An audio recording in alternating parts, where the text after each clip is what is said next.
Long before the age of missiles, of nuclear escalations, and even before the word Iran resonated globally, biblical texts had already addressed the issue. What would you say if I revealed to you that the growing friction between Israel and Iran is not limited to the dynamics of contemporary politics, but is part of an ancestral account of divine origin that was written millennia ago? It is a narrative that did not begin with the formation of nations, but with the relationship between two brothers, and that is destined to culminate in a clash of global proportions unprecedented in history. Today, it is easy to categorize this dispute as merely geopolitical. However, what if there was a deeper truth? What if what we see is just the tip of the iceberg, with something much deeper brewing beneath the surface? What if the Bible not only anticipated this tension, but even identified the main actors, detailed the alliances, and unveiled the final outcome? I welcome you to what appears to be a spiritual war disguised as politics. The nation we today identify as Iran possessed a different name in the sacred texts, Persia. And what you are about to understand is that Persia, far from being a minor detail, emerges as a central figure in God's prophetic plan. From monarchs who facilitated the liberation of Jerusalem to prophecies of a definitive conflict, the trace of Persia throughout the pages of the Bible is truly surprising. However, at some point, the dynamic shifted. Persia transitioned from being a divine tool to positioning itself against his covenant. And today, that ancient empire, reborn as the Islamic Republic of Iran, openly manifests its aversion towards Israel, sponsors terrorism on its borders, and vows its annihilation. But none of this takes the scriptures by surprise. In fact, everything was foretold. Shortly, we will explore prophecy from the book of Ezekiel, chapter 38, which names Persia and places it in a crucial role. We will see the resurgence of Cyrus the Great, the bravery of Queen Esther, the exile in Babylon, and the visions of Daniel. All of this leads us to what many believe could be unfolding before our very eyes. This is no ordinary war. It is Israel versus Iran, the prophetic conflict that no one foresaw. And if you believe this is only about territory, what comes next could forever transform your perspective on the end times. To understand why Israel and Iran find themselves on opposite sides of prophecy, we need to go far beyond modern borders and broken agreements. We must return to a moment that sealed the destiny of nations, an instant in which a single man had two sons. Abraham, chosen by God, received the promise not only of descendants, but also of a land, a covenant that would extend for generations. But long before that promise materialized through Isaac, Abraham had another son, his firstborn, a son born of desperation, and the exploration of the resurgence of Cyrus the Great, the bravery of Queen Esther, the exile in Babylon, and the visions of Daniel. All of this points to what many believe could be unfolding before our eyes. This is not simply another war. It is Israel versus Iran, the prophetic conflict that no one anticipated. And if you believe this is just a territorial matter, what follows could transform your perception of the end times forever. To understand why Israel and Iran find themselves on opposite sides of prophecy, we must go far beyond modern borders and broken treaties. We have to return to a moment that defined the course of nations when a single man had two sons. Abraham, chosen by God, not only received the promise of descendants, but also of a land, a covenant that would extend for countless generations. But long before that promise was fulfilled through Isaac, Abraham had another son, his firstborn, a son born of desperation and human timing. His name was Ishmael, born of Hagar, an Egyptian servant. Ishmael was deeply loved by his father. However, God was clear. The covenant would pass through Isaac, the son of promise, not the son of haste. As we read in Genesis chapter 17, verses 19 to 21, God says, "I will establish my covenant with Isaac, but as for Ishmael, I have heard you. I will surely bless him and make him a great nation." Two sons, two destinies. One chosen for the covenant, the other promised greatness, but from a distance. And from these sons, two lineages were born. Isaac's descendants became the Israelite people. On the other hand, Ishmael's descendants would give rise to many of the Arab tribes, including those who today link their heritage to modern Islamic nations. But the story doesn't end there. In Genesis chapter 10, verse 2, we are introduced to the descendants of Japheth, Noah's eldest son. Among them we find Madai, the ancestor of the Medes. His people, over time, would unite with another tribe, the Persians. Together, they would form one of the most influential empires the world has known. The Medo-Persian Empire, the ancestral root of what we today identify as Iran. Thus, layer by layer, the intricate spiritual and ancestral puzzle begins to reveal itself. Israel and Iran are not merely neighboring nations separated by ideologies. They are descendants of two distinct prophetic lines. One was born a divine promise, while the other was blessed, but situated outside the covenant, watching from a distance. However, there is a crucial detail that is often overlooked. Both lines were considered by God. Both were integrated into his divine plan, and, in different ways, both would leave their mark on the history of redemption. The promise would be carried by Isaac's descendants. Meanwhile, the descendants of Ishmael and Japheth, including Persia, would test it. That tension, etched into the very DNA of these nations, would not end in the desert. It would resonate through empires and, at some point, would converge again in prophecy. Because the story does not end with Abraham. It was just beginning. When we hear the name Iran today, we think of nuclear threats, militant regimes, and a bitter enmity with Israel. However, long before Iran became a modern adversary, Persia, its ancestral identity, played an amazing and redemptive role in the history of God's people. Everything begins with the exile. In the year 586 BC, Jerusalem was destroyed by the Babylonian king Nebuchadnezzar. The temple, the house of God, was reduced to ashes. The people of Judah were taken captive, lamenting what seemed to be the end of the covenant.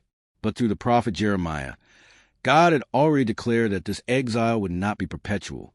In Jeremiah chapter 29, verse 10, the Lord promised, "When 70 years are completed for Babylon, I will visit you and fulfill my good word to you, and bring you back to this place." And so it was that a monarch appeared who did not know God, but who was explicitly named Cyrus the Great. More than 150 years before his birth, the prophet Isaiah had already spoken of him with surprising precision. In Isaiah chapter 44, verse 28, God declares, "Cyrus is my shepherd and will accomplish all that I please." And in chapter 45, verse 1, he calls him his anointed. Cyrus was not a priest nor a prophet, nor an Israelite, and yet he was anointed. He would rise as a leader of the Persian Empire and subdue Babylon, the very kingdom that had subjugated God's people.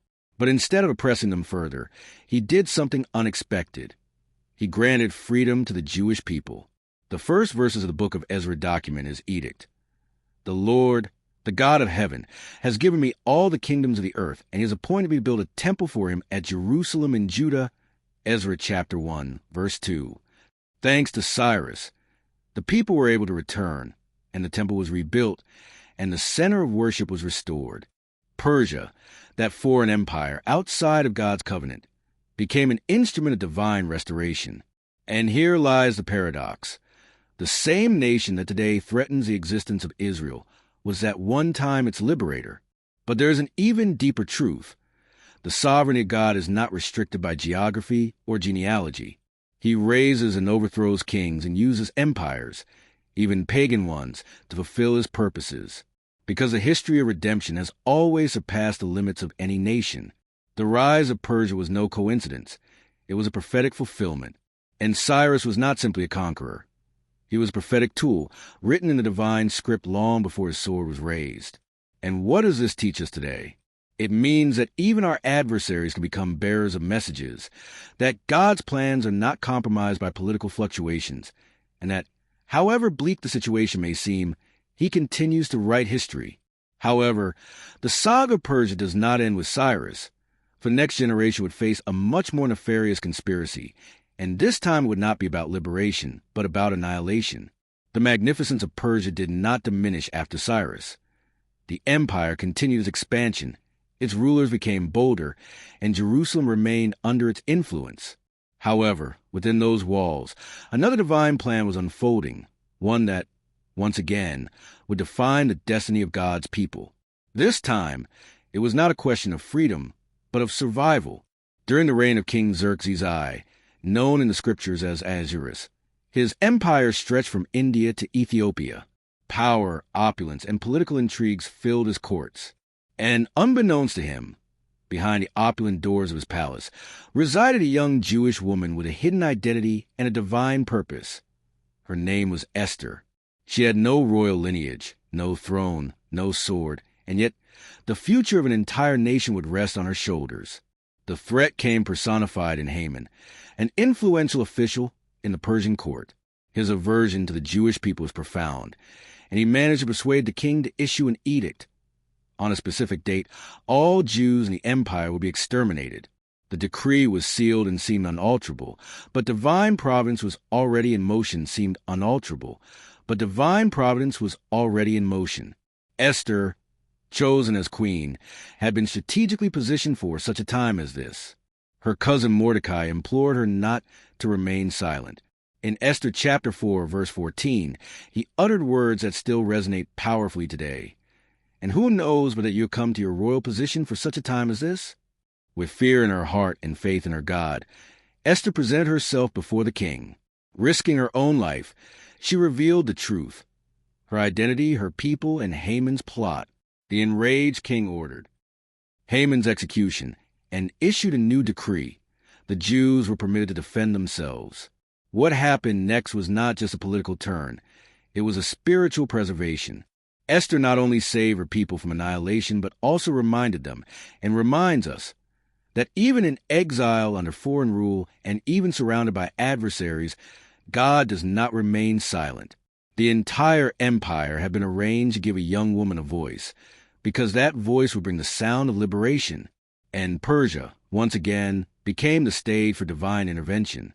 However, this liberation came with a shadow, a reminder that under Persia's protection also resided the seed of threat, that what once served as a refuge could well transform into a future battlefield.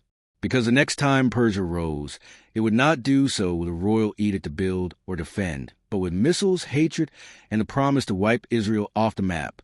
And the Bible had already anticipated it. The history of Persia once shone with a divine purpose, a nation that liberated God's people, rebuilt his temple, and protected Israel from annihilation. However, history is not static, and prophecy always progresses. At some point in the vast expanse of time, Persia changed, and what God once employed as a shield has now transformed into a sword. The dissolution of the Persian Empire gave way to centuries of conquests, from the Greeks to the Arabs, from the Mongols to the Ottomans. The land once ruled by Cyrus was shaped again and again. But a significant event took place in 1979, something that would mark the return not of a biblical ally, but of a modern adversary. The Islamic Revolution, led by Ayatollah Ruhollah Khomeini. The revolution overthrew the Western-backed Iranian monarchy and replaced it with a strict theocratic regime rooted in Shia Islam. From that moment, the new Islamic Republic of Iran declared its mission not only as a nation but as a spiritual force. And at the core of its ideology rose one objective: Israel.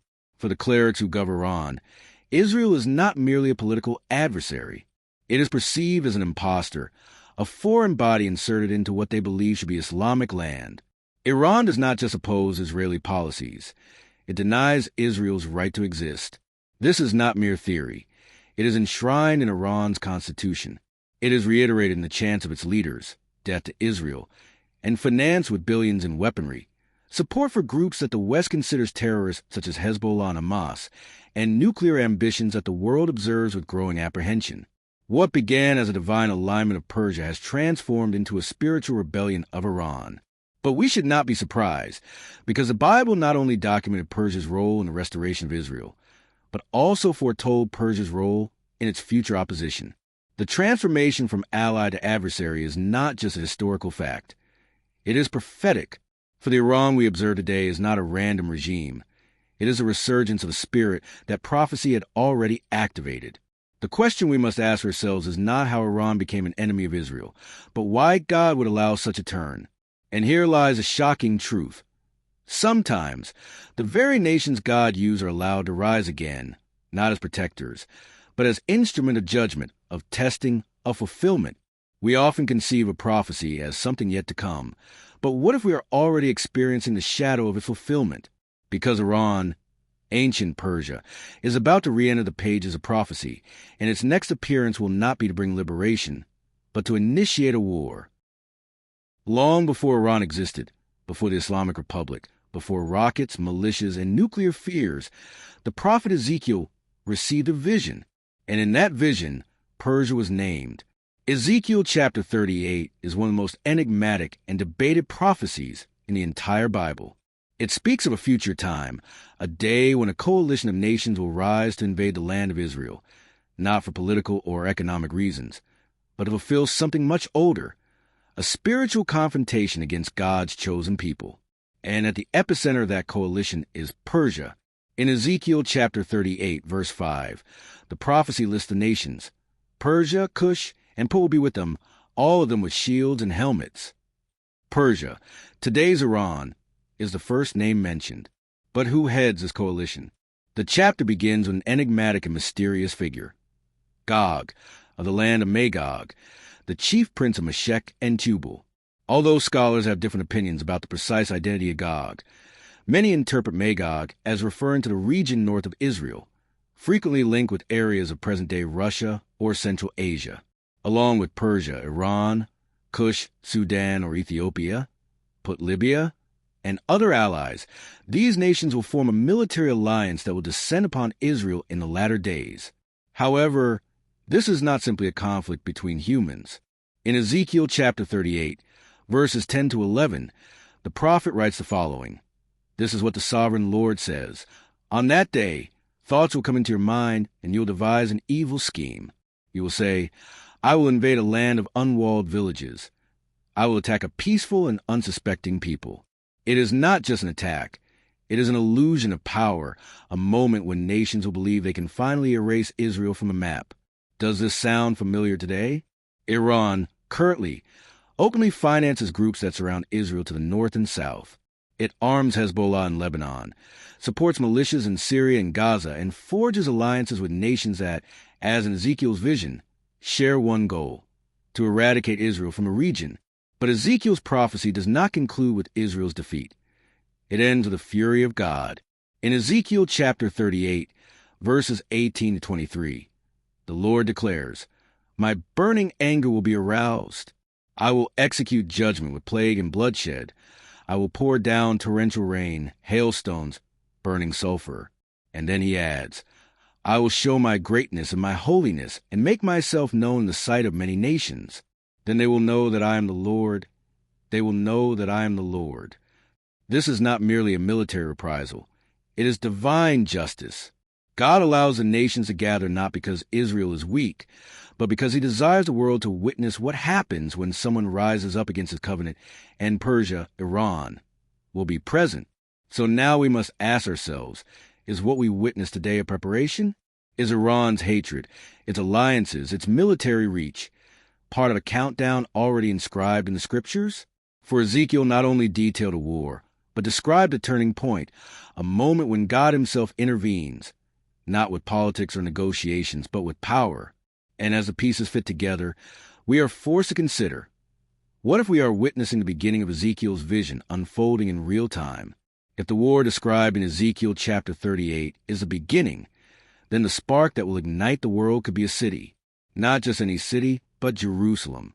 It is more than a capital, more than Holy Land. It is the pulse of prophecy and the target of nations. Throughout history, many armies have marched on Jerusalem, but the Bible is clear. The final battle will not be for oil or for territory. It will be for the throne of God's redemptive plan. And the scriptures tell us precisely where this event will unfold. In Zechariah chapter 14, verse 4, the prophet describes a crucial moment. On that day his feet will stand on the Mount of Olives, which is in front of Jerusalem, to the east, and the Mount of Olives will be split one in two from east to west. This is not symbolic. It is geographical. The Mount of Olives, the same place from which Jesus ascended, will be the site of his return to confront the armies gathered against Israel. And who makes up those armies? The same coalition we find in Ezekiel, Persia, Gog, and their allies, nations filled with aversion towards Israel, nations that surround it today. Iran has not been discreet about its intentions. Its leaders have openly promised to liberate Jerusalem. They refer to Israel as a little Satan and sponsor terrorism, not only for political motives, but also in the name of religion. However, what they do not perceive is that Jerusalem does not belong to them. It does not even belong exclusively to Israel. It belongs to him who has placed his name upon it. In 2 Chronicles chapter 6, verse 6, God declares, "But now I have chosen Jerusalem for my name to be there, and I have chosen David to rule my people Israel." And if God chose it, then no nation can claim it. The Mount of Olives is not merely a location. It is the boundary between kingdoms, between human desires and what God has ordained.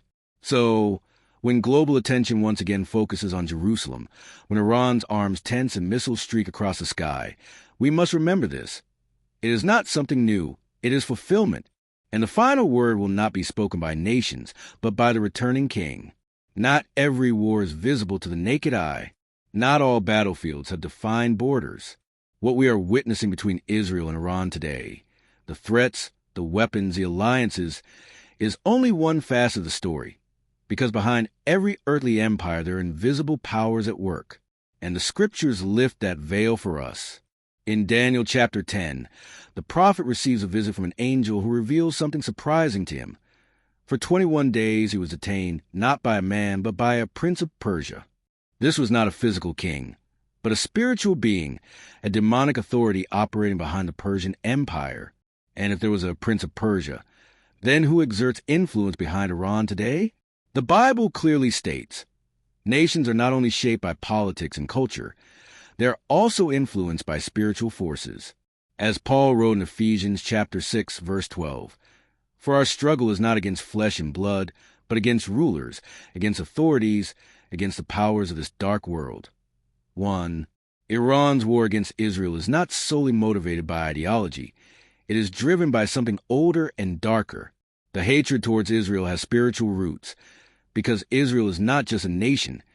It is a testimony to God's faithfulness, a sign that his promises stand. And for Satan, there is no greater threat than a covenant that remains unbreakable. That is why Iran's fury burns with such persistence, because the existence of Israel is a reminder to God who cannot be overthrown. This leads us to a trembling reality, one we cannot overlook. In 1 John chapter 2, verse 18, Scripture warns us about the spirit of the Antichrist, a force that denies the Father and the Son, that opposes the kingdom of Christ and persecutes his people. This spirit will not only manifest in the last days, it is already active, manifesting in systems, ideologies, and yes, even in nations that rage against the things of God. Iran's mission to destroy Israel is more than a political ambition. It is a reflection of that spirit, a demonic hatred aimed at eliminating the visible evidence of God's covenant on earth. But there is something hell forgets. Every arrow launched against Israel ultimately points to the character of God, and every attempt to curse what God has blessed is reversed. Because God's purposes are not fragile, they are fireproof. And though the spiritual war rages, the outcome is already sealed. So, as we see the conflict intensify, as Iran approaches Israel's borders and the drums of war grow louder, let us not see only nations. Let us look at the battle behind the battle, because the war we are witnessing is not just physical. It is prophetic, it is spiritual, and it has already been contemplated by the eyes of heaven. It is easy to observe global conflicts from a distance, to gloss over the headlines and think, that's over there. But if what we have examined is true, if this is not merely a war but prophecy unfolding, then the church is not called to be a spectator. We are called to stand firm, not with weaponry or wrath, but with clarity, conviction, and prayer. The church originated in Jerusalem. It was in that city that the Holy Spirit descended as fire, and it is towards that same city that prophecy turns its gaze again. This is not a time for the body of Christ to be distracted, divided, or lethargic. In Psalm 122, verse 6, we are instructed, "Pray for the peace of Jerusalem. May those who love you prosper." This is not a political gesture, but an act of obedience. Because to pray for Jerusalem is to pray for fulfillment of God's covenant, for the return of the King, and for protection of his people.